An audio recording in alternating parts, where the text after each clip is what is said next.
Otra de las funciones interesantes que tiene MATLAB es la realización de funciones trigonométricas, y las cuales se explican en esta diapositiva. En primer lugar, tenemos que la entrada de todas estas funciones trigonométricas son siempre en radianes. Por ejemplo, podemos ver aquí que ponemos aquí que el seno, y entre paréntesis debe de ir la entrada o el argumento. El argumento o la entrada siempre debe de ir colocado en radianes para funciones por default. Podemos ver después que se puede incluso cambiar para nosotros poder poner la entrada en grados o en radianes. Para esto, uno de los aspectos importantes que debemos de tener en cuenta y en mente es la conversión de grados a radianes, la cual es la siguiente. Tenemos que los grados se obtienen de la multiplicación de los radianes por 180 sobre pi. De esta forma obtendremos qué grados le corresponden a ciertos radianes, como ya lo hemos visto en otros videos, e incluso en el video de tablas del curso básico podemos ver este tipo de conversión. Ahora, los radianes, por ende, son igual a la multiplicación de los grados que tenemos multiplicados por pi y divididos entre 180. Un tercer aspecto que debemos de tener en cuenta al momento de trabajar con funciones trigonométricas en MATLAB es que pi es una aproximación. Por lo tanto, tenemos dos caminos en MATLAB. Tenemos el camino teórico. Aquí lo tenemos, donde el seno de pi es igual a 0. Esto lo hemos aprendido en los libros de texto o en nuestras clases de trigonometría. Sin embargo, al ser pi una aproximación, y esto lo podemos ver en los diferentes tipos de formatos que también ya hemos explicado en el curso básico, el valor de pi en MATLAB normalmente es de 3.1416. Por lo tanto, el seno de pi en MATLAB será igual a 1.2246 por e a la menos 16. Sin embargo, este valor tiende a ser 0 o es un valor demasiado pequeño. Sin embargo, debemos de tener en cuenta que pi es una aproximación y que, por ejemplo, para este valor, tanto el valor teórico como en el de MATLAB, existe una muy pequeña e insignificante variación, pero lo debemos de tener en cuenta. Ahora, por último, existe una forma especial para escribir las funciones trigonométricas inversas en MATLAB.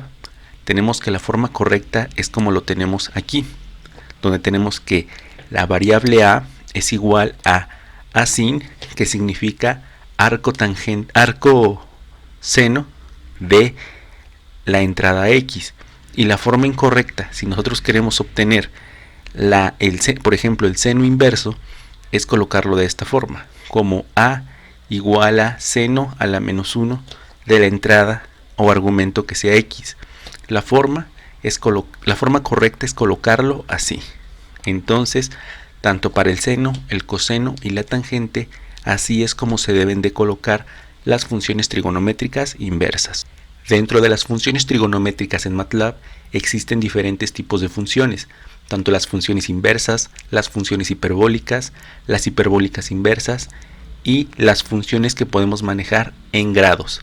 Debemos de recordar que el argumento principal debe de estar en radianes. Sin embargo, existe una forma para nosotros colocar la entrada o el argumento en grados. Ahora, en primer lugar, aquí en la tabla se describen las funciones trigonométricas principales que se pueden manejar en MATLAB, tanto el seno, el coseno y la tangente, como lo podemos ver en las tres primeras líneas. Ahora, en la cuarta línea se pueden ver cómo se describen las funciones inversas que se les agrega a cada uno de las funciones la a antes de cada una de las funciones trigonométricas. Entonces tenemos aquí a sin, a cos y a tan. Así se representan las funciones trigonométricas inversas.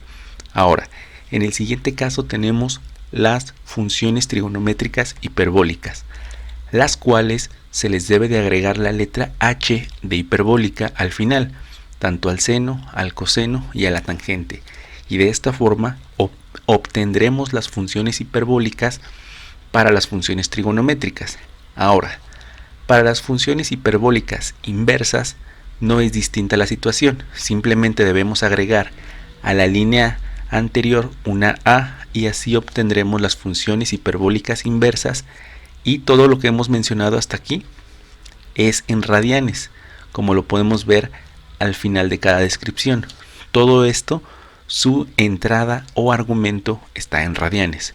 Por último, tenemos las funciones tanto seno, coseno y tangente, en donde la entrada o el argumento debe de estar en grados. Simplemente, si queremos diferenciar entre una entrada en radianes y una entrada en grados, debemos de colocar la letra D de la palabra en inglés degrees, y así MATLAB sabe que los argumentos o la entrada de nuestras funciones trigonométricas se encontrará en grados, como lo podemos observar aquí en la tabla de la descripción.